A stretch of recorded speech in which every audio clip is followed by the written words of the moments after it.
தமிழகம், புதுச்சேரி உட்பட அடுத்த ஆண்டு சட்டசபை தேர்தல் நடக்கும் மாநிலங்களில் சிறப்பு தீவிர வாக்காளர் திருத்த பணிகளை நவம்பரில் தொடங்க தேர்தல் ஆணையம் உத்தரவிட்டுள்ளது. பீகாரை தொடர்ந்து நாடு முழுவதும் சிறப்பு தீவிர திருத்த பணிகளை மேற்கொள்ள தேர்தல் ஆணையம் முடிவு செய்துள்ளது. இது தொடர்பாக தலைமை தேர்தல் ஆணையர் ஞானேஷ்குமார் தலைமையில் டெல்லியில் 2 நாள் ஆலோசனைக் கூட்டம் நடைபெற்றது.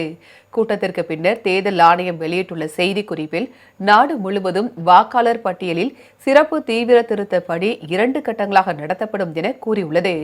அடுத்த ஆண்டு சட்டசபை தேர்தல் நடக்கவுள்ள மாநிலங்கள் மற்றும் யூனியன் பிரதேசங்களில் முதற்கட்டமாக நடத்தப்படும் எனவும் தெரிவித்துள்ளது.